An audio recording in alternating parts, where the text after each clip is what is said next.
किया कि श्रवण नक्षत्र का प्रधान मास ये होने से, श्रवण नक्षत्र से संबंध होने से ये मास का नाम श्रावण है। और श्रवण नक्षत्र जो है वो विष्णु दैवत, विष्णु ही उसके देवता हैं। अतः यह मास जो है ये बड़ा उत्तम। आप लोगों ने श्रीमद् भागवत में भगवत प्रादुर्भाव के विषय में भी सुना हो या पढ़ा हो। अपने यहाँ जब ठाकुर जी का प्रागट्य होने वाला होता है प्रति जन्माष्टमी प्रतिवर्ष, तो पट लेने के बाद,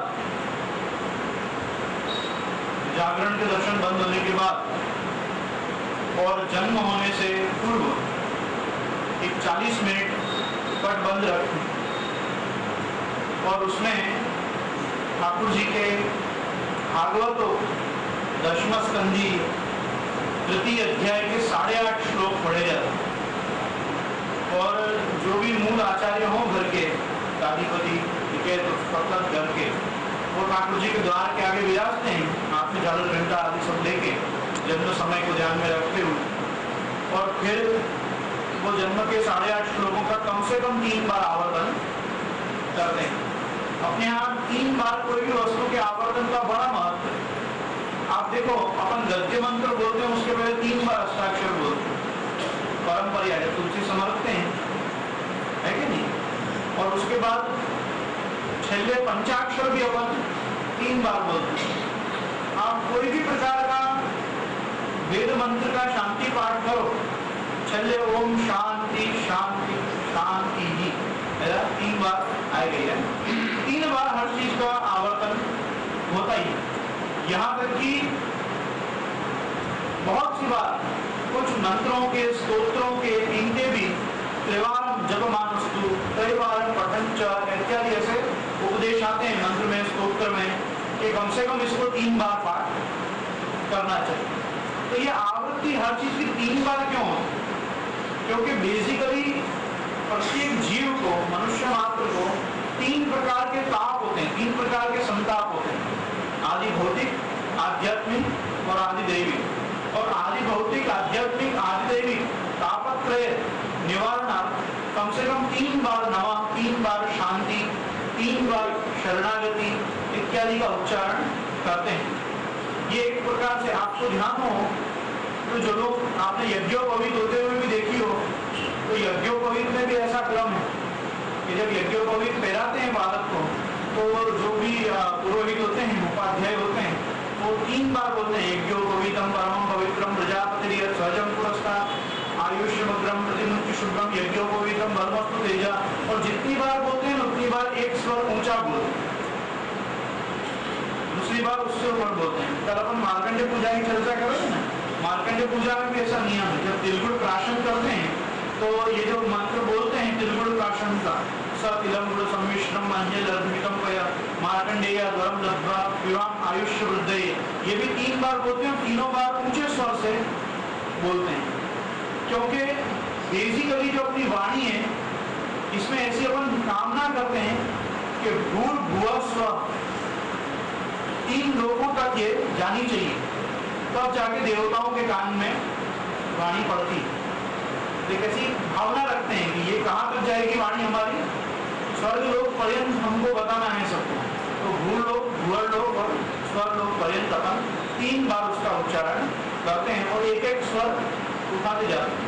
वही क्रम के अनुसार जब भगवत प्रादुर्भाव होने वाला होता है तब भी कैसा है, ये भागवत महात्म्य जहाँ से शुरू होता है, पद्मोक्त, पद्म पुराणोक्त भागवत महात्म्य, वहाँ प्रथम बड़ा प्रसिद्ध श्लोक आता है, आपने श्रवण किया होगा, सच्चिदानंद रूपाय विश्वोत्पत्त्यादि हेतवे तापत्रय विनाशाय श्री कृष्णाय वयं नमः। मैं श्री कृष्ण जो सच्चिदानंद हैं, विश्व की उत्पत्ति स्थिति और लय के कारण हैं, ऐसे श्री कृष्ण को मैं मेरे तापत्रय विनाशाय, मेरे आदि भौतिक, आध्यात्मिक और आदि दैविक, ये तीनों प्रकार के ताप की निवृत्ति के लिए मैं नमस्कार करता हूँ। वहाँ 3 बार ताप बता दिया, मतलब 3 बार नमस्कार करता हूँ, ऐसा बात बनाता है। तो वैसे ही क्रम से जब जन्माष्टमी में भी जन्म के 8.5 श्लोक पढ़े जाते हैं, तो यही क्रम से पाठ होता है। पहले एकदम मानसिक जप जैसा करते हैं प्रथम बार, दूसरी बार उपांशु पद्धति से बोलते हैं, इतनी जोर से बोलते हैं कि अपना कान सुन सके, और तीसरी बार इतनी जोर से बोलते हैं कि यूँ समझो कि अंदर तक आवाज जा सके या प्रभु सुन सके कि अब आप पधारो, अब आपका प्रागट्य करो, ऐसा। तो तब ऐसा बोलते हैं अतः सर्व गुणोपेता कालः परम शोभन यथेर्वाद जन्मक्षम शांतारक शुभ्रतारकम इत्यादि 8.5 श्लोक भगवत प्रादुर्भाव के बोले जाते हैं। तब फिर बाहर से जब व्यास जी जिनके भागवत का पाठ करते हैं वो जल में घड़ी डूब जाती है, जब 40 मिनट पूरे हो जाते हैं तो थाली बजाते हैं, थाली बजते ही झालर घंटा लेके भगवत प्रादुर्भाव जन्म माना जाता है। ये कृष्ण जन्म की प्रक्रिया है।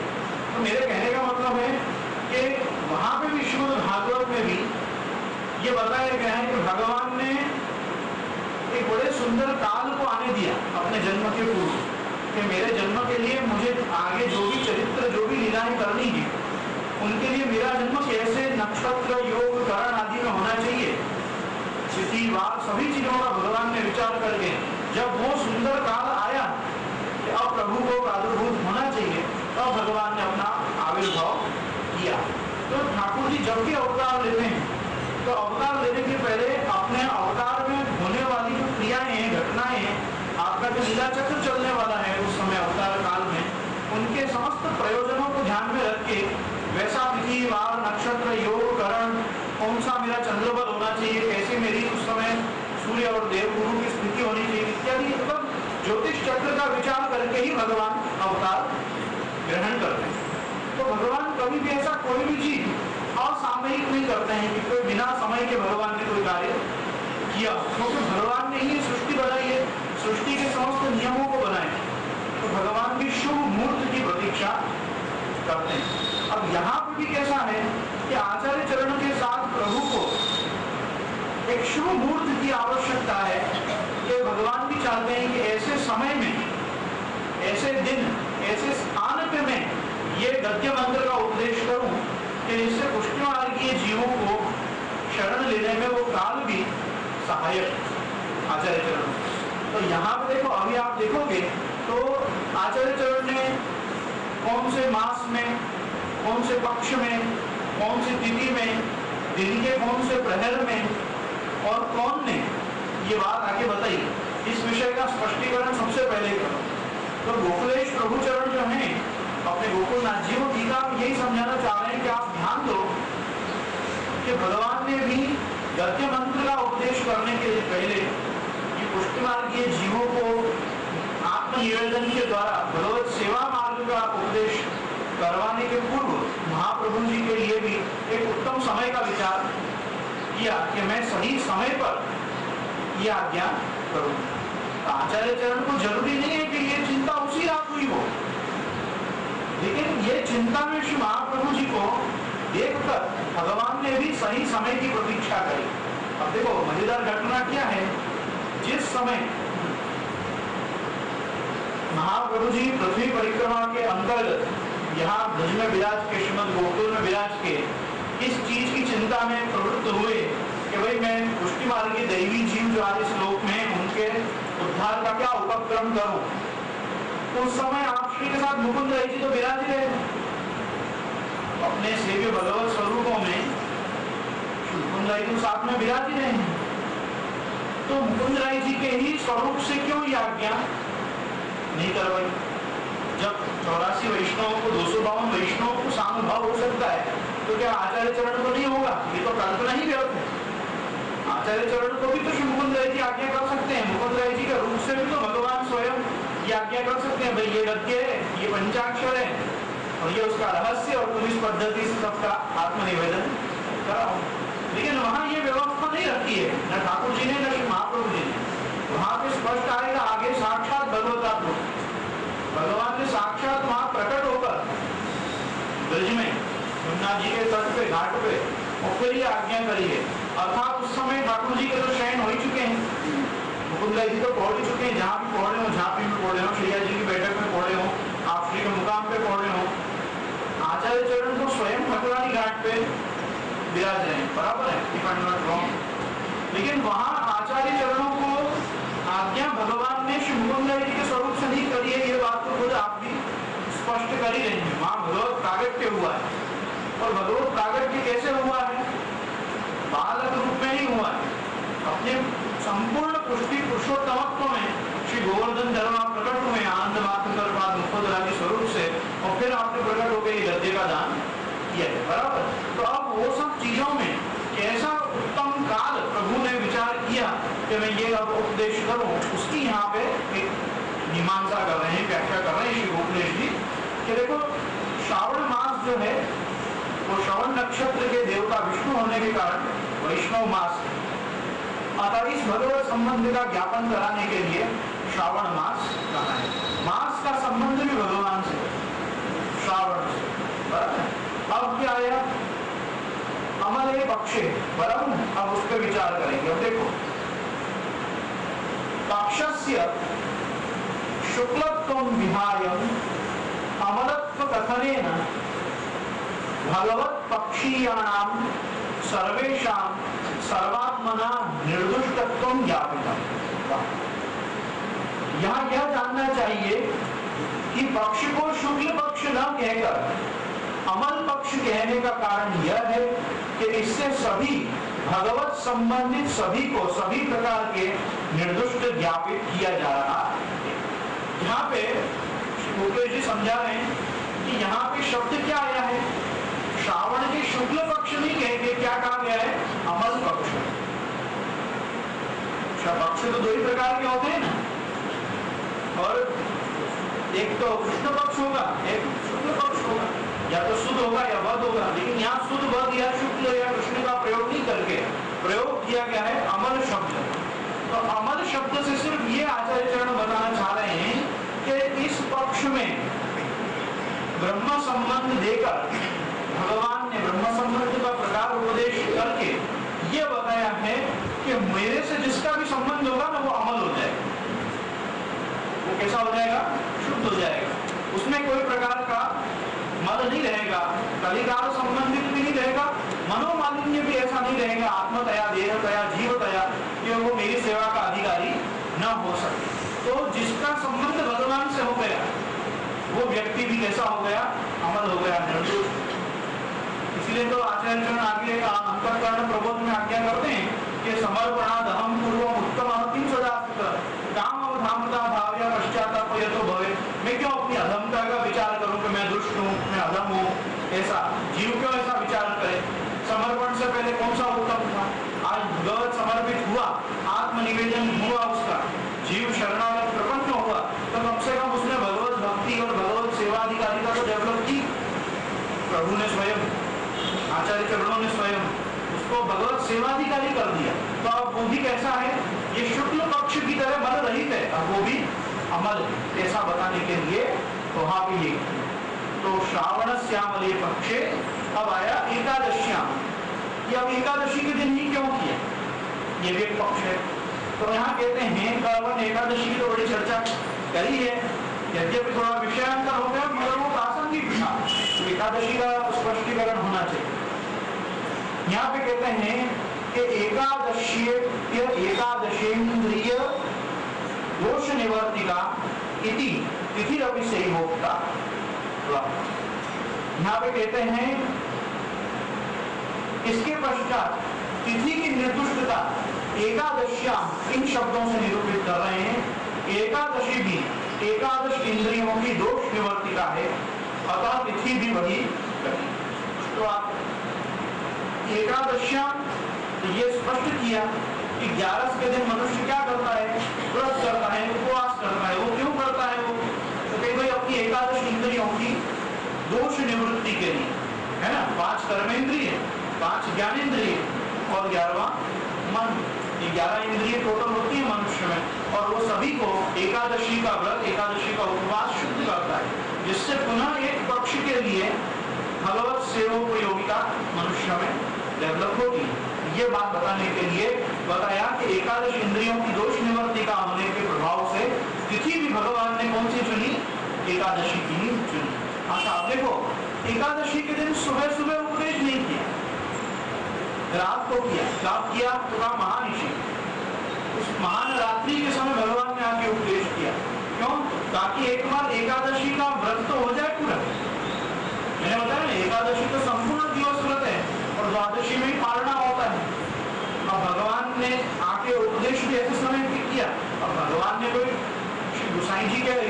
आचार्य चरण के अर्थ में तो मैं नहीं मानता हूँ विचार किया होगा कि उनकी एकादश इंद्रिय शुद्ध हो जाए तब मैं उनको उपदेश करूं, लेकिन महाऋषि में रात्रि में मैं उनको उपदेश करूंगा तो द्वादशी के दिन प्रातः वो हर्षानी जी का संबंध करा पाएंगे, ऐसा विचार कर। क्योंकि हर्षानी जी भी 11 के तो व्रती ही रहे होंगे, हर्षानी जी थोड़ी सुबह उठ के अन्न खा लेंगे कि चलो मैं बहुत भूखा हूँ मैं व्रत तोड़ दूं, नहीं। वो तो फिर जब श्री मुकुंद राय जी के राजभोग सेवा क्रम में श्रीमद आचार्य चरण के साथ हो जाएंगे तो मध्याह्न अपराह्न नहीं जाके श्रीमद आचार्य चरण के झूठन महाप्रसाद से ही अपना व्रत तोड़ पाएंगे।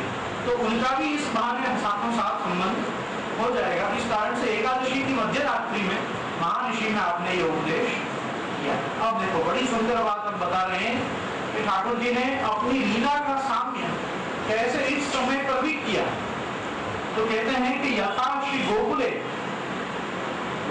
श्री गोकुले अंतरंग भक्त सर्व पुरुषार्थ सिद्ध्यर्थम तद्वारा सर्वेषामपि गोकुलवासिनां सर्व पुरुषार्थ सिद्ध्यर्थम महानिशायामेव प्रादुर्भावः तद्वदत्राप्याचार्यार्थम प्रादुर्भूय तद्वारा तदीयानां सर्व पुरुषार्थ साधकत्वं तत्तुल्यमिति अत्रापि महानिशायामेव प्रादुर्भाव उक्तः महानिशिः। अब कहते हैं कि जैसे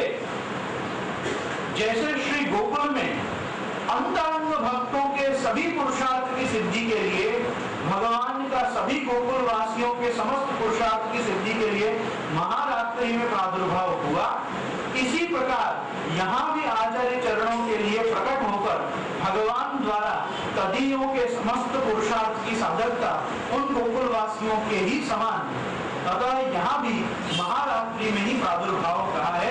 यह महानिशि शब्द की व्याख्या यहाँ जो समझा रहे हैं श्री गोकुलेश चरण कि भगवान का जन्म कौन से समय हुआ, मध्य रात्रि में हुआ, ऐसे ही महानिशि में हुआ।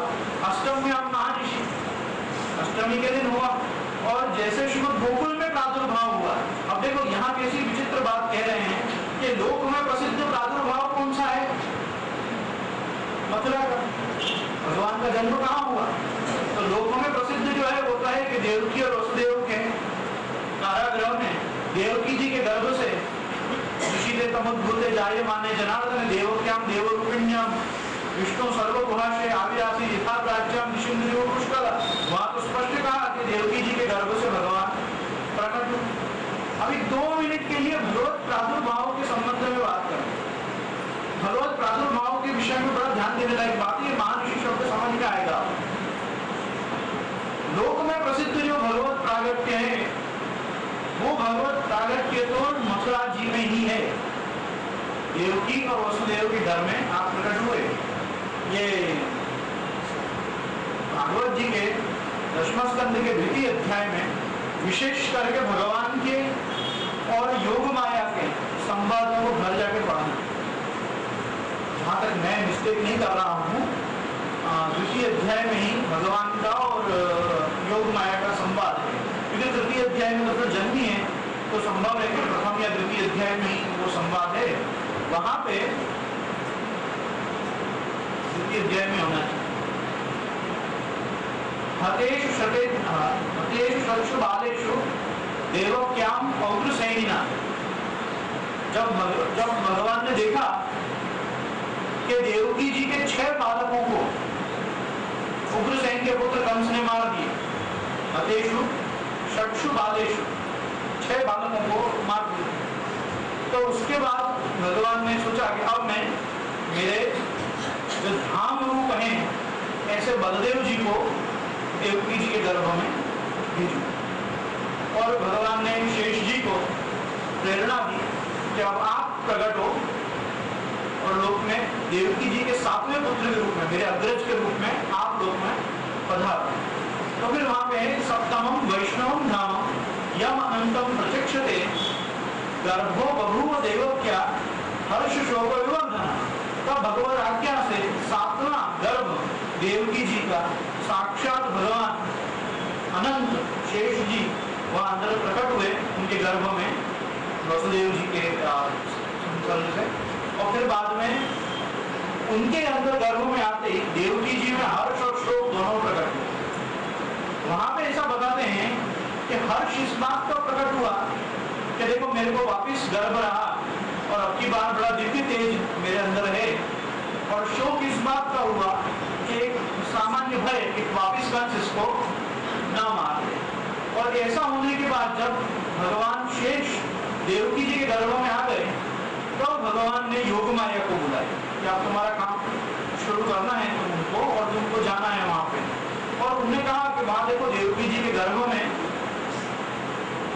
शेष जी विराज रहे हैं, उनको वहां से खींचो। सन्निकर्ष से देव क्या और रोहिणी जी में जाके पधराए और देवकी जी के गर्भ में से उनको निकाल के योग माया को आज्ञा की कि उनको ट्रांसप्लांट कर दो। देखो इतने युगों पूर्व द्वापर युग में फीटस ट्रांसप्लांटेशन है, दैट टू विदाउट सर्जरी। किसी को बात समझ में आए ना आए, लेकिन बड़ी विलक्षण बात, डॉक्टर तो आत्महत्या कर लेंगे इसमें।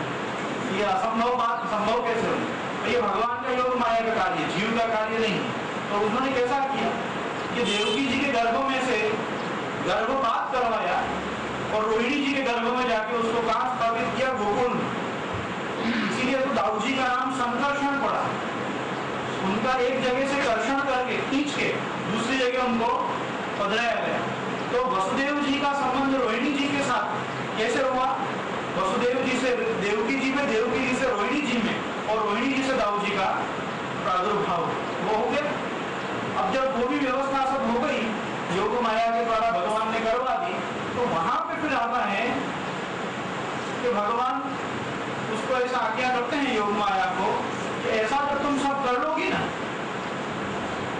कि जब दाऊ जी को वहां से निकाल दोगी और रोहिणी जी के गर्भ में पधरा दोगी, तो उसके बाद क्या होगा? तो कहा अथाह मंच भागे न देवक्याम पुत्रताम शुभे, हे शुभे, हे योग माया, मैं तो क्या करूंगा? अंश भाग से देवकी जी के गर्भ में जाऊंगा। भगवान कह रहे हैं, किसको कह रहे हैं? योग माया को। मैं केवल अंश भाग से देवकी जी के गर्भ में जाऊंगा, लेकिन मैं तुझको मिलूंगा कहां? प्राप्स्यामि तुम यशोदायाम नंदपत्न्याम भविष्यत। और मैं तुमको कहां मिलने वाला हूं? यशोदा जी के घर में, नंदराय जी की जो पत्नी है उसके घर में तुमको गोकुल में मिलूंगा। तो भगवान पुरुषोत्तम आज्ञा क्या कर रहे हैं कि अंश भाग से मैं कहां जाऊंगा? देवकी जी के घर में। और तुझे मैं मिलूंगा कहां? गोकुल में। तो मूल प्रादुर्भाव कहां है भगवान का? गोकुल में। यहाँ तो स्पष्ट आज्ञा है भागवत में कि मैं अंश भाग से आऊं। अथाह अंश भागे, यही शब्द है भागवत में। और आगे जब योग माया को बात कर देते हैं, योग माया भगवत आज्ञा के अनुसार सब कार्य पूरा कर लेती है, तो बाद में सुखदेव जी कहते हैं कि भगवान अभी एक मिनट रुको, वहां पे भगवान अभी विश्वात्मा भक्तानाम अभयंकर आविवेश अंश भागे न मन आनंद बंधु। जब भगवान ने योग माया को भी भेज दी, योग माया ने जितना कार्य प्रभु ने बताया था वो सब कर दिया, तो वापिस सुखदेव जी कह रहे हैं कि भगवान अभी विश्वात्मा, संपूर्ण विश्व की जो आत्मा है वो भगवान भक्तानाम अभयंकर, जो भक्तों का अभय करने वाला है, निर्भय करने वाला है भक्तों को। उसने क्या किया? विश्वात्मा भक्तानाम अभयंकर आविवेश अंश भागे, वो अपने अंश भाग से वसुदेव जी के मन में पधारे। तो दो बातें कही भगवान ने स्पष्ट इस पूरे आख्यान में कि एक तो मैं अंश भाग से देवकी जी के गर्भ में जाऊंगा, फिर वापिस जाऊंगा कहां से? अरे भाई वसुदेव जी के पास से तो जाऊंगा देवकी जी के गर्भ में, तो वसुदेव जी में मैं कहां आऊंगा? वसुदेव जी के मन में आऊंगा। मन आनक दुंदुभि, आनक दुंदुभि मतलब वसुदेव जी। तो वसुदेव जी के लिए भागवत में भी स्पष्ट कहा कि भगवान अंश भाग से कहा है? वसुदेव जी के अंदर है। फिर बाद में अंश भाग से भगवान कहा है? देवकी जी के गर्भ में आए। लेकिन ऐसा कहीं पे भी उपदेश नहीं आया कि अंश भाग से यशोदा जी के पास गए हो, बराबर है? वहां क्योंकि पूर्णावतार होने वाला है, इसलिए अंश भागे ना यशोदा जी के गर्भ में प्रवेश की कोई भी चर्चा नहीं, अभिव्यक्त नहीं है। अब इसके आगे जब देवकी जी के गर्भ में भगवान पधर जाते हैं, किसके गर्भ में आ गए? देवकी जी के। कंफर्म हो गया कि हाँ भाई भगवान अब आ गए हैं पेट में, गर्भ में पधर गए। तो वहां पे भागवत कहती है कि सादेव की सर्व जगन निवास निवास भूताम नितराम न रेजे भोजेंद्र गेहे अग्निशिखे वरुद्धा सरस्वती ज्ञान करे यथा सती। स्पष्ट कहा सर्व जगन निवास भगवान जो है जगत का नियंता। यहाँ पे जगन निवास शब्द जो है वो नारायण के अर्थ में, विष्णु के अर्थ में। किसके अर्थ में? नारायण और विष्णु के अर्थ में। ध्यान देना मेरी बात, श्री कृष्ण के अर्थ में नहीं है। जगन निवास भगवान जो है वो नारायण रूप से देवकी जी के गर्भ में पता है। अच्छा और आगे बढ़ो, तीसरे अध्याय में आ जाओ, जन्म के अध्याय में आ जाओ। जन्म के अध्याय में जब आप देखोगे तृतीय अध्याय में तो वहां पे भी स्पष्ट है, निशीथे तमुद्भूते जायमाने जनार्दने। जो भगवान जनार्दन है, जो भगवान नारायण विष्णु रूप हैं, वो वहां पे प्रकट हुए। कृष्णावतार के लिए प्रकट हुए, कृष्णावतार हेतु से ही प्रकट हुए, लेकिन प्रकट कौन हुए? भगवान विष्णु हुए। और स्पष्ट कहा आगे देवक्याम देवरूपिण्याम देवक्याम विष्णु रूपिण्याम विष्णु सर्वगुहाशय आविरासी। भागवत जी ने और स्पष्ट कर दिया कि ये जो भगवान विष्णु हैं, जो दशावतार लेते हैं, वो दशावतार लेने वाले भगवान विष्णु उस समय आविरासी, उनका आविर्भाव हुआ वो देवकी जी के गर्भ से उसी प्रकार पधारे जैसे पूर्व दिशा में चंद्रमा उदित होता है। दिशेंदुरिव पुष्कल जैसे उदित होता चंद्रमा दर्शन देता है, उसी प्रकार भगवान भी प्रकट हुए। तो वो भगवान कौन से प्रकट हुए? वो तो भगवान विष्णु जो साक्षात जनार्दन है, लोगों की आरती का हरण करते हैं, लोगों का ताप दूर करते हैं, वो भगवान विष्णु का अवतार वहां पे हुआ। अच्छा हुआ तो प्रत्यक्ष भी क्या दिख रहा है? तमद्भुतम बालकमं भुजेक्षणं चतुर्भुजं। कृष्ण तो द्वैभुज हैं। भागवत आगे और स्पष्ट कर रही है कि ये क्या हुआ भाई? तो भगवान नारायण प्रकट हुए चतुर्भुजम शंख गदा युधायुधम श्रीवत्सलक्षम गलशोभिकौस्तुभम पीतांबरम सांतपयोग सौगतम। मकराकृत कुंडल है, मुकुट धारण कर रखा है, पीतांबर पहन रखा है, दिव्य आभूषण है, शंख चक्र गदा पद्म है। तो प्रादुर्भाव किसका हुआ है? नारायण का हुआ है, विष्णु का हुआ है। वहां पे कृष्ण का प्रादुर्भाव ही कहां हो गया? क्योंकि चतुर्भुज है, स्पष्ट कर रहे हैं वहां पे। अब हुआ क्या? यहाँ पे प्रादुर्भाव भी हो गया। उसके बाद वसुदेव जी ने स्तुति करी, देवकी जी ने स्तुति करी। वसुदेव जी और देवकी जी को भगवान ने जन्मांतर का सब प्रकार बताया कि भाई तुम पहले जन्म में प्रश्नी और सुतपा थे, तुमने मेरी तपस्या करी, तब मैं प्रश्नी गर्भ रूप से तुम्हारे गर्भ से प्रकट हुआ। दूसरे जन्म में तुम कश्यप और अदिति थे, तब मैं प्रकट हुआ। और तीसरे जन्म में तुम ये देवकी और वसुदेव हो, और देखो मैं प्रकट हो रहा हूँ। बराबर आई? अच्छा तो वो देखो कश्यप अदिति के गर्भ से भी प्रकट कौन हुए? भगवान नारायण प्रकट हुए। प्रश्नी गर्भ भगवान भी साक्षात विष्णु ही प्रकट हुए। यहाँ देवकी वसुदेव के भी गर्भ में से कौन प्रकट हुए? घर में विष्णु नारायण ही प्रकट हुए। अभी तक कृष्ण की कोई चर्चा है नहीं, कृष्ण का अभी यहाँ कोई बात ही नहीं होगी। उसके बाद कृष्णावतार के लिए क्या होता है कि वो भगवान से विनती करते हैं कि भाई ये सब तो हमको आपके प्रति स्नेह नहीं आ रहा है, प्रेम नहीं आ रहा है, सम्मान जा ही नहीं रहा है, तो वात्सल्य कहाँ से आएगा? आप तो साक्षात परम पुरुष दिख रहा है। तो भगवान को चिंता हुई, ये तो गजब हो रहा है, इनको मेरे प्रति स्नेह उत्पन्न नहीं हो रहा माता पिता के ढंग से। तब वहां पे सुखदेव जी बताते हैं कि बहु प्राकृत शिशु, तो भगवान वापिस प्राकृत शिशु जैसे हो गए, 2 हाथ वाले हो गए और रोने भी लगे। जब ऐसा हुआ तो वो प्राकृत शिशु मतलब द्वैभुजन के अंतर ध्यान हुई और भगवान साक्षात इस रूप में वहां विराजे। उसके बाद वसुदेव जी उनको पधरा के गए श्रीमद गोकुल, और गोकुल में जाके वहां पे उन्होंने बालक को यशोदा जी के बाजू में लौटाया। और वहां पे जो भगवान ने योग माया को आज्ञा की थी कि तुम मुझे वहां मिलना, क्या आज्ञा की थी? वहां मिलना। वहां योग माया उनको मिली। योग माया पुत्री रूप में परिणित हुई, यशोदा जी कन्या के रूप में। कृष्णानुजा, कृष्ण के जन्म के बाद उनका जन्म हुआ।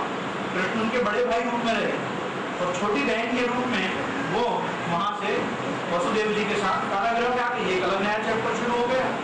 कंस को विदित करवाया कि भाई मेरा तो तुम्हारे को मारने वाला, तो वहां पे गया गोकुल में आ गए। अब यहाँ जब 5वां अध्याय शुरू हुआ, कौन सा? 5वां अध्याय। 5वें अध्याय की शुरुआत होते ही सुखदेव जी ने एक नया चैप्टर शुरू किया। क्या किया, भाई अध्याय शुरू होगा तो कुछ बात भी तो नई शुरू होगी ना उसमें। तो लास्ट अध्याय तक क्या बात चल रही थी कि वसुदेव जी के घर में भगवत प्रागट्य कैसे हुआ। तीसरे और चौथे अध्याय तक में राजा परीक्षित को सुखदेव जी यही सुना रहे हैं क्या कि वसुदेव जी के घर में क्या हुआ। लेकिन अब क्योंकि गोकुल की लीला शुरू होगी, गोकुल के विषय में बताना शुरू करेंगे, तो वहां क्या बात शुरू करी हमने, नंदस्तु आत्मनुत्पन्न। अब राजा परीक्षित ये सुनो कि नंदराई जी के घर में जब जन्म हुआ तब क्या हुआ। अभी तक कहाँ की बात चल रही थी, वसुदेव जी के घर की बात चल रही, अब कहाँ की बात शुरू होगी, नंदराई जी की बात शुरू होगी। तो वहां पे सबसे पहले तो ये बात का, ये जो लोकोक्ति है दुनिया में कि यशोदा जी को लड़की हुई है, ऐसे बात बोलते हैं ना कि भाई वहां पे से लड़का को छोड़ा और लड़की को लेके आ गए, जो यशोदा जी को हुई थी। यशोदा जी को कोई लड़की वड़की नहीं हुई, यशोदा जी को भी पुत्र ही हुआ। और वो उसका कौन साक्षी है, उसको कौन एडमिट कर रहा है, तो सुखदेव जी बता रहे हैं कि नंदस तो आत्मजा नहीं, नंदस तो आत्मज उत्पन्न है। तो उनको देखो मैं बताऊं, नंद महोत्सव हुआ, इतना आनंद हुआ, नंदराय जी के घर में पुत्र जन्म हुआ। वसुदेव जी के घर में क्या हुआ, अरे भाई वसुदेव जी के घर में जन्म हुआ, उनको पता चला अरे भगवान साक्षात मेरी तपस्या का फल भगवान श्रीमन नारायण मेरे घर में प्रकट हुए।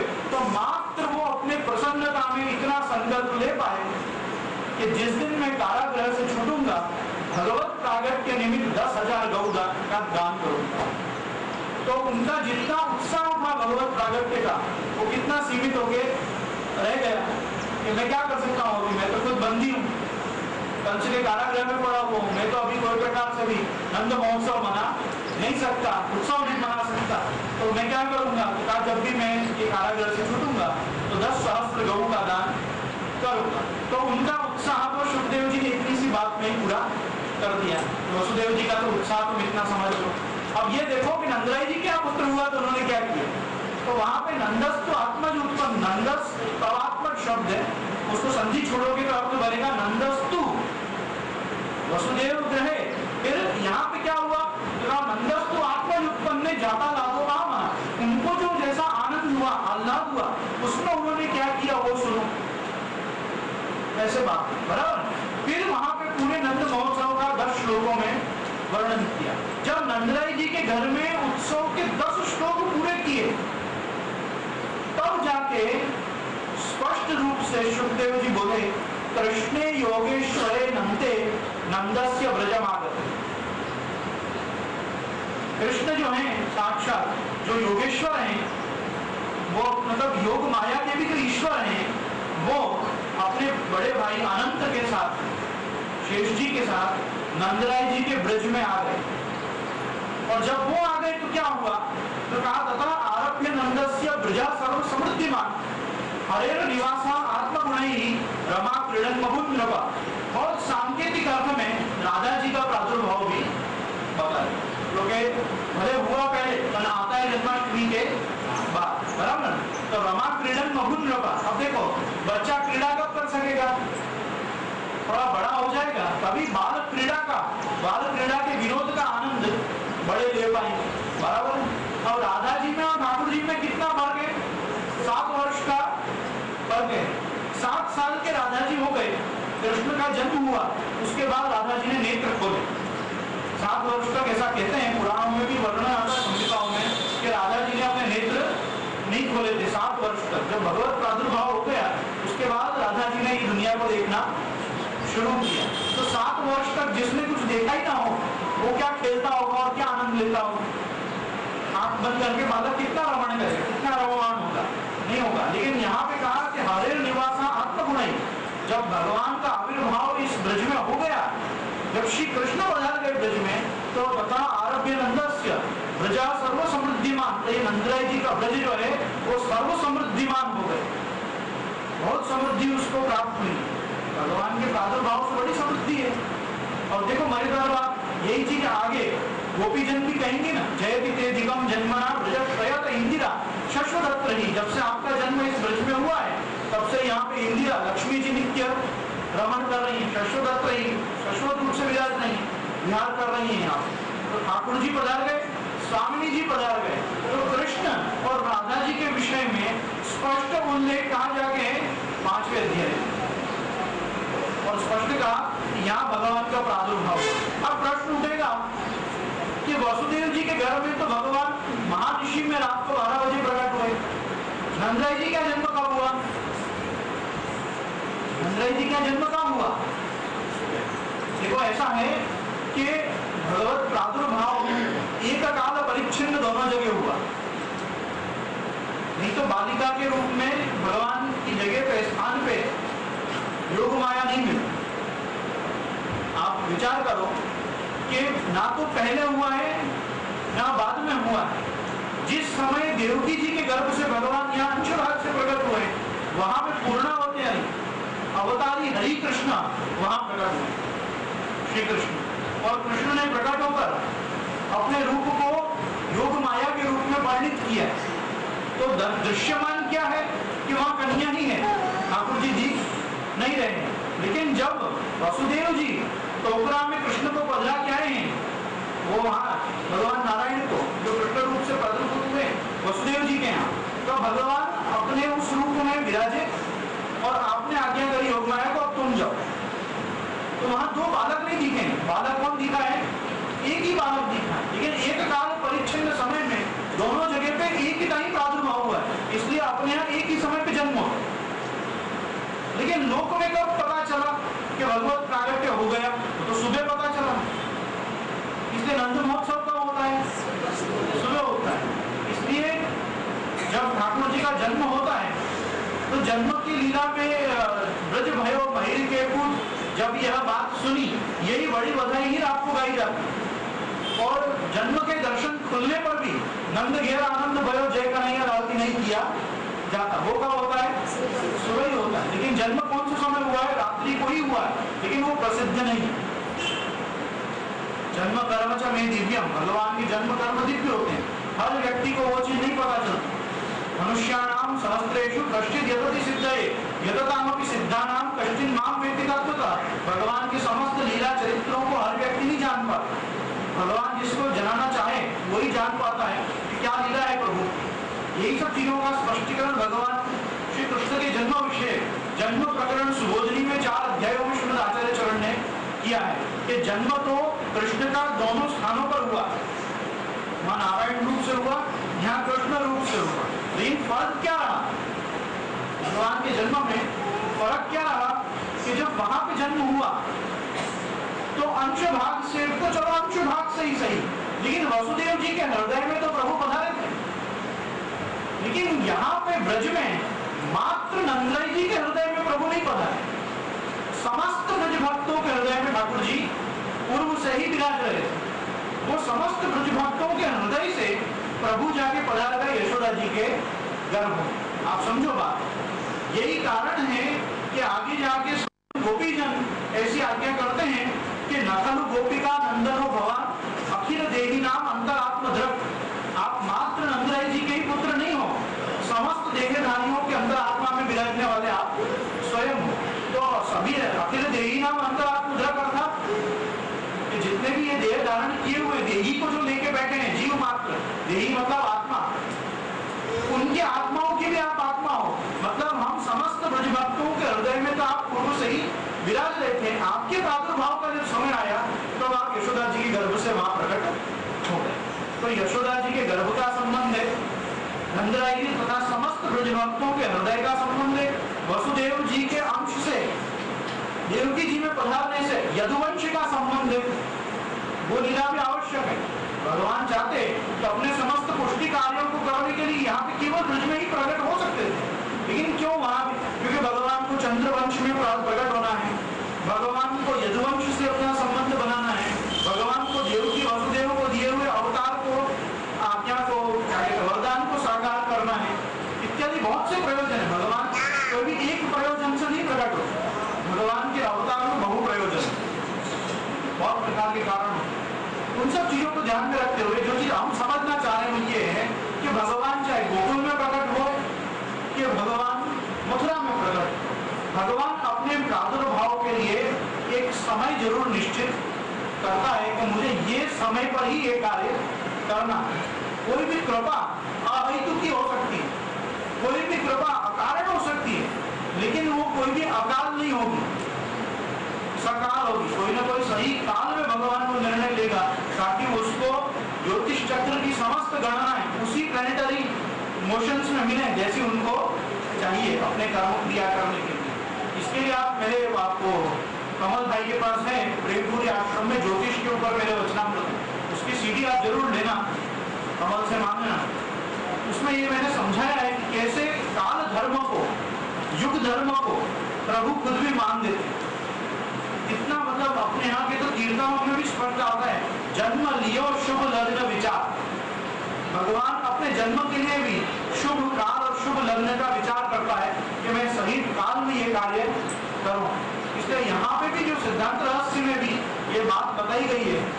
आपको देखो मेरे संभव है कि ये सुबोधनी अपने आप में बड़ा कठिन विषय होने से, आलोच स्वयं अपने आप में थोड़ा क्लिष्ट विषय होने से आपको मेरी कोई बात बैठे कोई बात ना बैठे, या कोई चीज मैं ही शायद सही ढंग से ना समझा पाया हूँ, लेकिन अपन अगर अष्ट शाखाओं की वाणी में समझे ना तो आपको मेरी बात जल्दी से समझ में आएगी।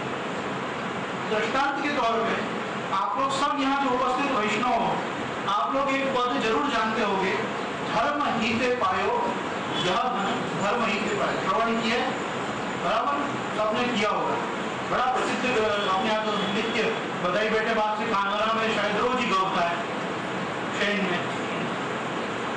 अब ये पद पे है ना, कभी घर जाके थोड़ी दृष्टि फेरना। इसमें दो जगह पे भगवत प्रागट्य और भगवत प्रादुर्भाव की बात स्पष्ट की गई। जैसा अपन यहाँ चर्चा कर रहे हैं, वसुदेव ग्रहे प्रागट्य और नंदराय जी ग्रहे प्रागट्य, दैट इज मथुरा का प्रागट्य है, गोकुल का प्रागट्य, बराबर। अब समझो इसमें धर्म हीते पायो यह धन, धर्म हीते पायो, बराबर। अब भगवान के लिए ये बात नहीं कही गई, ये बात जो कही गई है ये बात नारायण के अर्थ में ही कही गई। विचारना मेरी बात को ध्यान से, खुद भी जाके बंदा फेरना, बड़ा मजा आएगा कीर्तन देखने। ये कीर्तन का साधारण तौर पे अर्थ हो ही नहीं सकता, क्योंकि कहाँ क्या है ये बात अपने को समझ में नहीं आती। धर्म हीते पायो यह धन, नीके राख यशोदा मैया नारायण ब्रज आयो। है यशोदा मैया, संभालना इसको, ध्यान रखना इसका, नीके राख, जरा इसकी अच्छी देखभाल करना। कौन ब्रज में आया? नारायण। स्पष्ट है, आयो, वहां प्रकट नहीं भयो, आयो कहाँ प्रकट भयो? मथुरा में, मथुरा सु ब्रज में आयो, नारायण ब्रज आयो। उसके आगे जा धन को मुनि जप तप खोजत, वेद हु पार न आयो। बहुत सुंदर, जिसको जप तप करके समस्त ऋषि मुनि खोज रहे हैं, वेद भी जिसका पार नहीं कर पा पाए, सो धन धर्यो क्षीर सागर में। वो धन कहाँ रखा हुआ है? क्षीर सागर में। क्षीर सागर किसका धाम है? नारायण का धाम है, विष्णु का धाम है, कृष्ण का धाम नहीं है। कृष्ण का धाम गोलोक धाम है। वहां स्पष्ट कर रहे हैं कि जा धन को मुनि जप तप खोजत, वेद हु पार न पायो, सो धन धर्यो क्षीर सागर में, ब्रह्मा जाए जगाए। बराबर। यहाँ तक बात किसकी चल रही है? जो नारायण ब्रज आए। उसके बाद जा धन ते गोकुल सुख लहियत, जा धन ते गोकुल सुख लहियत, सगरे कार्य संवारे। जिससे समस्त गोकुल ब्रज प्रदेश सुख ले रहा है। और मतांतरेषु कुछ कीर्तन की पुस्तकों में लिखा हुआ है कि जा धनते गोकुल सुख लहियत, बिगड़े काज संवारे। मान लो बिगड़े काज संवारे या सगरे काज संवारे, जो भी हो, सो धन बार बार उर अंतर परमानंद विचार। एक चीज तो है, मैं कोई लाइन मिस कर रहा हूं? नहीं मिस कर रहा हूं, आई डोंट रिमेंबर, बताना मुझे। तो वहां दो चीज की बात हुई, एक कि भाई एक जिसको धर्म से प्राप्त किया जा सकता है, जिस धन को, वो तो नारायण ब्रज आया है, यशोदा, आप ध्यान रखना। और जिसको वेद आदि ऋषि मुनि आदि जब तब से खोज रहे हैं, वेद भी जिसका पार नहीं पा पाया है, वो तो क्षीर सागर में सो रहा था। उसको जाके किसने जगाया?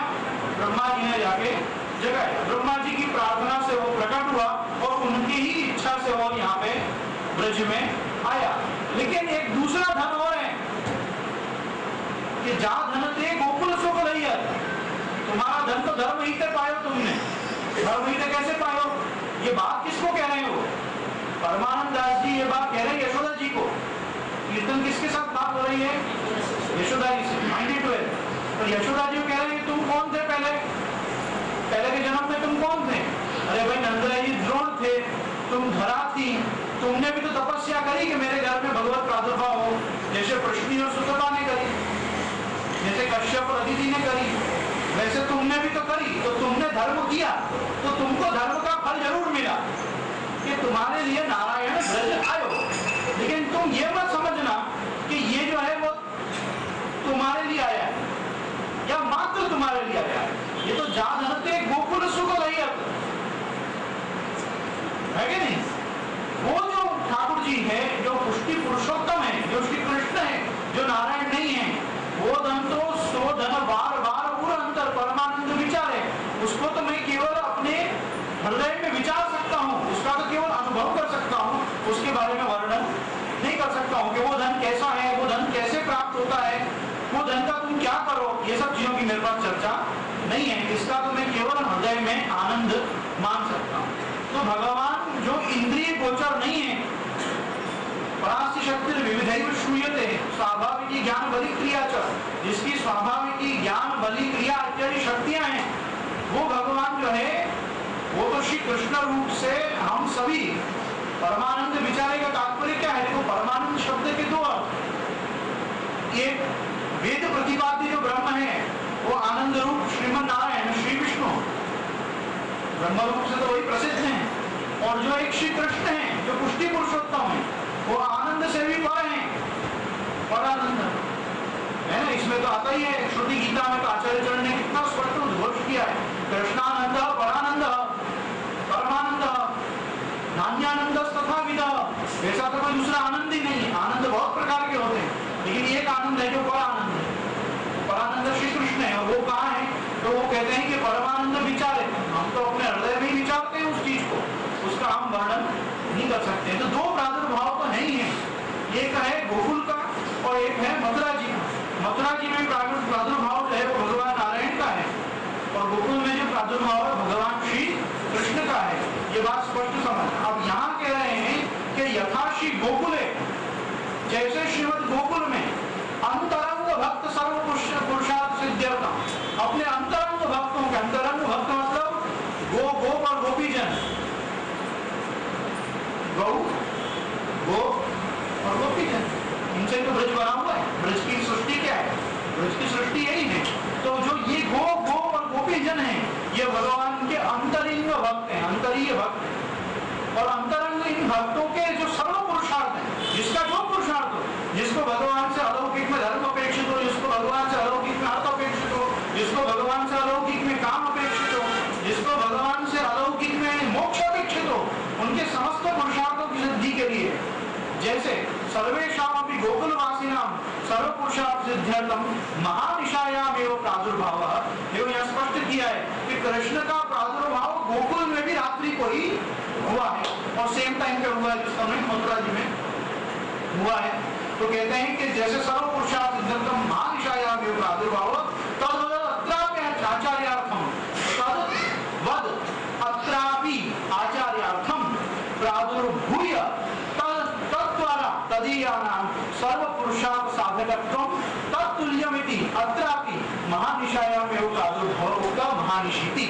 क्यों कह रहे हैं कि उसी प्रकार से जैसे श्रीमद गोकुल में प्रादुर्भाव हुआ, उसी प्रकार से यहाँ पर भी अपने अंतरंग भक्तों को श्रीमद आचार्य चरण के द्वारा उनके समस्त पुरुषार्थों की सिद्धि के लिए भगवान भी तत्तुल्यम, जैसे गोकुल में हुआ था उसके ही समान यहाँ पर भी प्रकट हुए।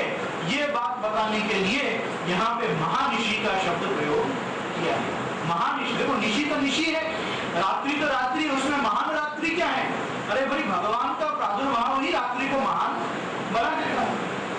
भगवान प्रागट्य हुए, उससे बड़ी रात्रि हो सकती है? नहीं हो सकती है। तो यहाँ पे स्पष्ट शब्द क्या आया? महानिशी। आई लक्ष्मी में बात समझ, ये कितना हुआ? एक वाक्य पूरा हुआ। श्रावण श्यामले पक्षे एकादश्याम महानिशि। अभी एक और शब्द करेंगे अपन, साक्षात भगवता प्रोक्तम तदक्षरश उच्यते, द्वितीय लाइन से। अब बताने देखो वापिस बहुत सुंदर बात, यथा श्री गोकुले साक्षात व्यू रहित पूर्ण पुरुषोत्तम प्राकट्येनैव भक्ताभिलषितं कृतवान्, तद्वदत्रापि साक्षात प्राकट्येनैव आचार्यान् उपदिष्टवान् इति ज्ञापनयोक्तं साक्षात भगवता प्रोक्तम इति।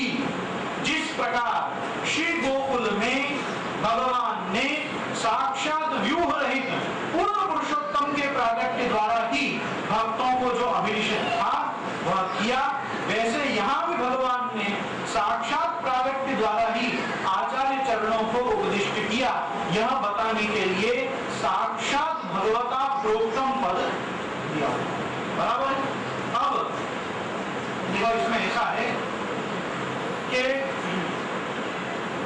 जैसे निरोध लक्षण में श्री महाप्रभु जी आज्ञा करते हैं, गोकुले गोपिकानां सर्वेषां ब्रजवासिनां यत् सुखम समभूत तन्मे भगवान किम विधास्य, कि जैसा गोकुल में गोपिकानां सर्वेषां ब्रजवासिनां समस्त ब्रजवासियों को, समस्त ब्रजभक्तों को, गोपीजनों को जैसा सुख भगवान ने गोकुल में दिया, वैसा सुख प्रभु मुझे कब प्रदान करेगा।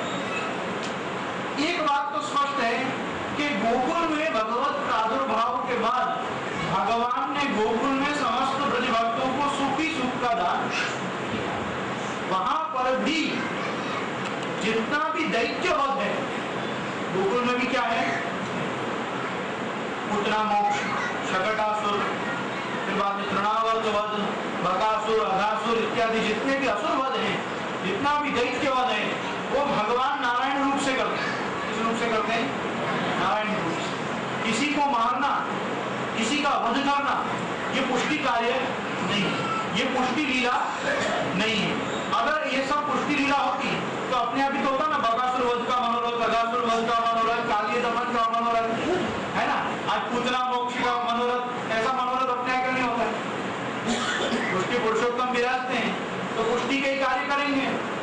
अपन लोग अगर मात्र नारायण की या विष्णु की सेवा कर रहे होते तो फिर अपन मधुकैटभ वध से लेकर समस्त लीलाओं का अपन यहाँ करते, कंस वध को मनोरथ, ऐसा सब तो होता नहीं है अपने साथ। और ये जब आचार्य चरण इनकी व्याख्या करते हैं कि ये सब असुर कौन है, तो इनको भी कौन बताया है, काम क्रोध लोभ मोह मद मात्सर्य इंद्रियाध्यास प्राणाध्यास अंतःकरणाध्यास देहाध्यास, यही सब बताए ना कि ये सब असुर भी कौन है, जीवात्मा में रही हुई आसुरी प्रवृत्ति है जिनके ऊपर भगवान अंकुश करता है, नियंत्रित करता है, जिन अपनी इंद्रियाशक्ति विषयाशक्ति कालिय नाग आदि सब बताए। क्यों बताए भाई? अपनी विषयाशक्ति बहुत मुंह वाली होती है, जैसे कालिय नाग के बहुत पंथ है, वैसे अपन को कभी किसी चीज में कामना उत्पन्न होती, कभी किसी चीज में कामना उत्पन्न नहीं, मगर समस्त कामनाओं का दमन भगवान अपने चरणारविंद से करता है, समस्त विषयाशक्ति को भगवान दूर करता है।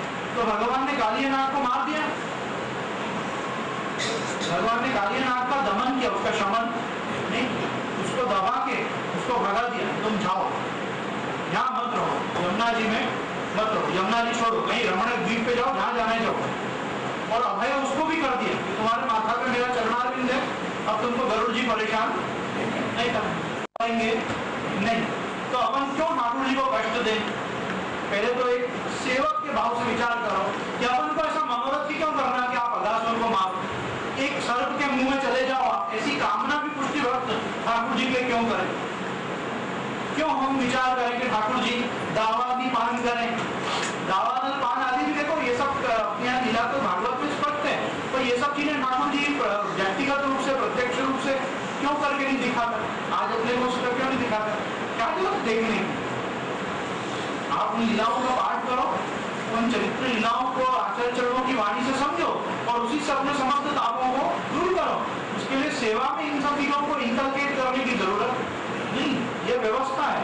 तो ये बात तो स्पष्ट जानो कि भगवान श्री कृष्ण समस्त जीवों को सुख का और आनंद का ही दान करते हैं। और जितना भी ये वध करने का प्रकरण है चैप्टर में, ये सब भगवान नारायण का कार्य है, इसीलिए यहाँ स्पष्ट किया। देखो एक चीज और कि भगवान के 4 व्यू, बराबर, वासुदेव व्यू, संकर्षण व्यू, प्रद्युम्न व्यू और अनिरुद्ध व्यू, बराबर। अब ये वासुदेव, संकर्षण, प्रद्युम्न, अनिरुद्ध, ये चारों व्यूहों के तत्त कार्य हैं। प्रद्युम्न व्यू प्रजनन के लिए है, अनिरुद्ध व्यू युद्धादि के लिए है, संकर्षण व्यू ज्ञान प्रदान करने के लिए है, वासुदेव व्यू समस्त कार्य सिद्धि के लिए है। ये भगवान एक अलग अलग वेहिकल्स के रूप से व्यू धारण करता है, उनमें आरूढ़ होता है, उनमें अपने आप को आरोपित करता है और समस्त जीवों की कार्य सिद्धि करता है। लेकिन जब भगवान ने गोकुल में प्रादुर्भाव लिया तो यहाँ पे श्री गोकुलेश्वरण भी ये आज्ञा कर रहे हैं कि भगवान ने समस्त व्यू रहित होकर गोकुल में अपना आविर्भाव किया। आचार्य चरण निबंध में ये बात बहुत सुंदर समझाते हैं कि भगवान के पास दो ही व्यवस्थाएं हैं, आना और जाना। जन्म मरण भगवान की व्यवस्था के अंतर्गत नहीं आता है। भगवान आविर्भूत होते हैं और भगवान का तिरोभाव होता है। तो आविर्भाव और तिरोभाव, आह्वान और विसर्जन भी भगवान का नहीं हो सकता, लेकिन भगवान मंत्र तंत्र के अधीन नहीं। भगवान को अपन सोचें कि अन्य देवी देवताओं की कोई मंत्र से उनका आह्वान करें तो वो असंभव बात, अशक्य बात। भगवान का आविर्भाव मंत्रों से आवाहन के रूप में तो नहीं हो सकता। भगवान आविर्भूत होते हैं केवल भावना से। इसी कारण से पुष्टि मार्गीय सेवा पधराने के समय अपने यहाँ प्राण प्रतिष्ठा का क्रम नहीं होता है। ठाकुर जी पुष्टा ही जाते हैं, जिसका अर्थ होता है भाव प्रतिष्ठा। क्या होता है? भाव प्रतिष्ठा। आचार्य अपने सेव्य स्वरूप की ठाकुर जी जिसके माथे पधराए जाने वाले हैं उसके अर्थ में भाव प्रतिष्ठा करते। यही एक कारण है कि जब तक कोई सामने सेवा करने वाला नहीं है ठाकुर जी पुष्टाएं नहीं जा सकते। आप मेरी बात को समझिए। जैसे हरेश भाई आए, उन्होंने आके मुझसे कहा जी मुझे सेवा करनी, आप मुझे ठाकुर जी पधराओ, तो मैं या तो उनसे कहूंगा आपके पास ठाकुर जी विराज रहे हो तो मैं पुष्टा दूं, या मेरे पास जो भगवत स्वरूप विराज रहे उनमें से मैं आपको ठाकुर जी पुष्टा के दूं। लेकिन मैं 3-4 ठाकुर जी पहले से पुष्टा के नहीं रख सकता हूँ। कि कोई आएगा और कहेगा मुझे सेवा पधरानी है तो मैं उसको पधरा दे, चुप करो आनंद से। ये व्यवस्था पुष्टि मार्ग में नहीं। स्टॉक रखते हैं ना, जैसे स्टॉक कृष्ण का स्टॉक नहीं रखा जा सकता। मेरी बात समझिए कि मेरे को कायदेसर क्या करके रखना चाहिए, मेरा आपका दोनों का टाइम बचाने के लिए व्यवस्था क्या होनी चाहिए कि 3-4 ठाकुर जी अलग अलग टाइम के मैं पुष्टा के रखूं, फिर बाद में अनाथालय की तरह तुम आओ, फिर चूज करो बच्चा कि मेरे को कौन सा बच्चा अच्छा लग रहा है वो ठाकुर जी बदला के ले जाओ। ये व्यवस्था अपने यहाँ नहीं हो सकती कि ना वसुदेव जी का पुत्र चीप है ना नंद जी का पुत्र चीप है। ये सब तो अलव्य लाभ और निधि है अपने यहाँ की, सर्वस्व है अपना ब्रजजनों का, आचार्य चरण का। इनको तो तभी पधराया जा सकता है, इनका आविर्भाव किया जा सकता है जब सामने कोई कैंडिडेट खड़ा हो कि मुझे आप ठाकुर जी पधराओ, तब उसके लिए प्रभु पधारते। इसीलिए आप समस्त भगवत भक्तों के माथे विराजते भगवत स्वरूपों को भक्तोद्धारक स्वरूप कहा जाता है। क्या कहा जाता है? वो स्पेशली आपके लिए पधारे। प्रत्येक पुष्टि मार्गी के द्वारा सेव्य स्वरूप उसकी पर्सनल प्राइवेट प्रॉपर्टी है, उसकी निधि है। मेरी निधि थी, मैंने आपको पधराई, अब वो किसकी हुई? आपकी हुई। सर्वाधिकार सुरक्षित तो आचार्य चरण के पास है, उस निधि के ऊपर के सर्वाधिकार, लेकिन कॉपीराइट्स हमारे पास है, पर आप उसको एंजॉय कर सकते हो। लेकिन जब आप उसको एंजॉय करते हो, उसकी सेवा को, उसके स्वरूपानंद दान को, उसके भजनानंद को जब आप भोगते हो, जब वो आपको भजनानंद का दान करता है, कि वो जो आपको भजनानंद का दान करते हैं तो वो सिर्फ आपके और आपके परिवार के लिए आविर्भूत हुए। ये कारण से आप लोगों को एक प्रकार का निषेध दिया जाता है कि आप दूसरे के पैसे से सेवा नहीं कर सकते। आप जो कमाओ, जो अरुगाओ, मिश्री से लेके 56 भोग धरो, पर आप अपनी सत्ता का धरो। दूसरे से लेके आप भगवत भजन नहीं कर सकते, क्योंकि वो उनके लिए नहीं आया है, वो आपके लिए आविर्भूत हुआ है। तो आविर्भाव तिरोभाव शक्ति वही मूर्वैरिणा। आचार्य निबंध में बताते हैं कि भगवान जो है मूर्वैरी, भगवान श्री कृष्ण, इनका तो केवल 2 ही सिस्टम है, आना और जाना, नो जन्मना नो मरना। इसी कारण से जब एक पुष्टि भक्त आके विनती करता है कि आप ठाकुर जी पधराओ, तो आप एक चीज और गजब की बात देखो, महाप्रभु जी ने 84 वैष्णवों में से किसी को भी उसी के ठाकुर जी के आगे ब्रह्म संबंध नहीं कराया। वार्ता पढ़ना, कहीं पे भी आप ऐसा नहीं देखोगे कि भाई आपको मेरे को ब्रह्म संबंध कराना है, महाप्रभु जी के पास आए, कृष्णदास लेखन आए या और भी कोई वैष्णव आए, नारायण दास ब्रह्मचर्य, उनको चंद्रमा जी के आगे ब्रह्म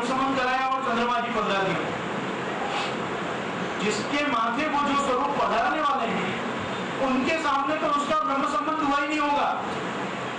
ब्रह्म संबंध तो गुरु घर में गुरु के माथे विलास ठाकुर जी के सामने हुआ होगा, चाहे वो महाप्रभु जी हो, गोपीनाथ जी हो, गुसाई जी हो, गिरधर जी प्रभृति समस्त आचार्य बालक हो, उनने ब्रह्म संबंध कहाँ करा। अब मुझे भी मालूम है हर वैष्णव के घर में सेव्य स्वरूप मेरे ही पधराए हुए विराजते हैं, मेरे पूर्वजों के, तो मैं उनके बच्चों का ब्रह्म संबंध कराने के लिए उनके ही घर क्यों नहीं चला जाता हूँ।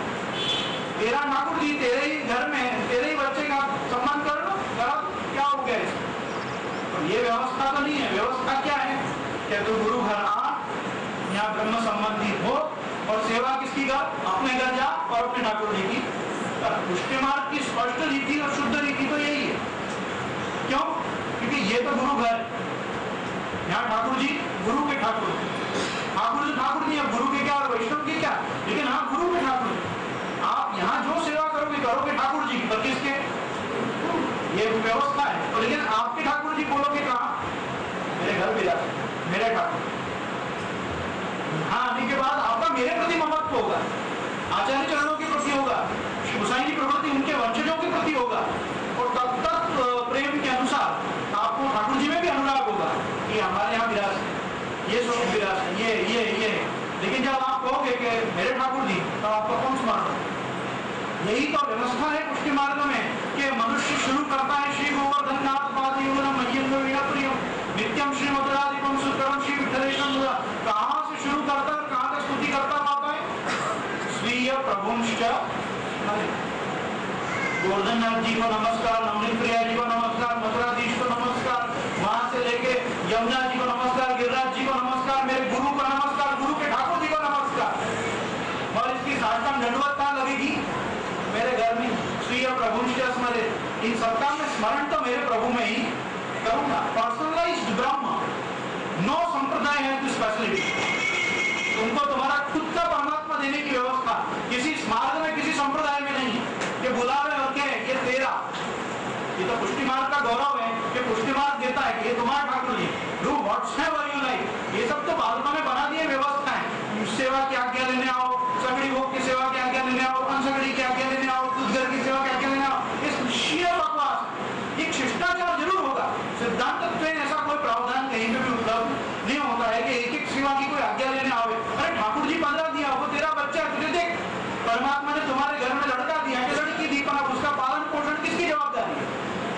बार बार परमात्मा को पूछने थोड़ी जाओगे कि मैं क्या करूं और क्या नहीं करूं। उसी प्रकार से तुम बार बार गुरु को आगे क्यों पूछते हो कि अब मेरे को दूध घर की आज्ञा दो, अब मुझे अनसगड़ी की आज्ञा दो। अरे तुम्हारी व्यवस्था व्यवस्थित है, अब तुमको लगता है कि नहीं मेरे घर में थोड़ी बहुत मेड मर्यादा में अच्छी बाल सकता हूँ, तो धरो सगड़ी, उसके लिए किसी को पूछने जाने की क्या जरूरत। और आगे बधाई दो, जिस हाथ से मैंने सगड़ी की सेवा शुरू करी तो मुझे ज्यादा पसंद बताओ, उसकी आज्ञा लेने आओगे तो क्या लगेगा? अरे अब तक कुछ नहीं इतने साल निकल के इधर ही कर रहा है, खुद खा रहा रोटी शाक डाल भात। तो विचित्रता का दास धर्म का तो नहीं खंडन हो जाता है, मजा ही नहीं आती। तुम खाओ मटर पनीर, ठाकुर जी खा मिश्री, वहां कोई पुष्टि मार्ग फलित नहीं होता। और बिल्कुल झूठ फिर बात, ठाकुर जी तो भावना भूख्या है, तो तुमको क्या भाव खा के प्रसन्न नहीं रहता? तू भी रोटी शाक डाल क्यों खाता? मत खा, तू भाव खा, बहुत भूखा भी तो है। भगवान तो उसका भी भूखा नहीं है, मैं तो कहता हूँ। भाव नो भूख, अपने तो भाव भी है भूख भी है। तो सेवा है बहुत सच्चा धर्म, और सच बोलने का धर्म। सबसे बड़ी बात क्या है? साक्षात पद का प्रयोग है यहाँ पे। साक्षात प्रभु अपने घर पधारते हैं, साक्षात भगवत भजनाधिकार अपने सिद्ध होते हैं, अपन साक्षात भगवत सेवा परायण होते हैं। तो ये व्यवस्था अपने को भी बांधनी चाहिए अपने साथ कि अपन जो करें तो सच्चाई से करें। मेरे कहने का मतलब ये था कि गुरु घर में आके ब्रह्म संबंध होता है, लेकिन फिर भी ठाकुर जी तुमको तो तुम्हारा ही पधराया जाता है। हर व्यक्ति का यहाँ एक पर्सनलाइज्ड गॉड है कि जो मेरा प्रभु, अस्मद प्रभु, अस्मद आचार्य, निज जन, स्वीय जन, तदीय, मदीय। अपने आप के शब्द देखो, हर व्यक्ति का संबंध दूसरे से जुड़ा हुआ है। मेरा ठाकुर जी तुम्हारा शायद भले ना हो, लेकिन तुम मेरे हो, मैं तुम्हारा हूं। ये व्यवस्था को ठाकुर जी और जीव के बीच में, ठाकुर जी गुरु के बीच में, गुरु शिष्य के बीच में, शिष्य शिष्य के बीच में, हर व्यक्ति एक दूसरे से मार्ग में जुड़ा हुआ है। यही तो संबंध है, यही तो देखो ब्राह्मी चेतना है अपन संबंध के अंदर। यही ब्रह्म संबंध है कि जितनी वस्तु ब्रह्म से जुड़ी हुई है अपन सब उनसे जुड़े। जुड़े हुए हैं। हर चीज, कौन सी चीज से अपन जुड़े हुए नहीं? मजा आवे कि नहीं आवे, दूसरा जिक्र करना पड़ता है, जय श्री कृष्ण। गुस्सा आ रहा उसको देख के, फिर भी बोलना तो पड़ता है, जय श्री कृष्ण, कृष्ण की जय हो। क्या करेगा? उसके बीच में कॉमन फैक्टर ही कृष्ण है। तेरा भी कृष्ण, मेरा भी कृष्ण, अपन सबका कृष्ण। तेरे में मजा नहीं आ रही, कृष्ण में तो आनंद आ रहा है, कृष्ण आनंद दान कर रहा है, एक व्यवस्था है। इसलिए ये सब चीजों को ध्यान में रखो। फिर आगे की का अपन कल देखते हैं, दर्शन का समय हो चुका है। शुभोर्धन।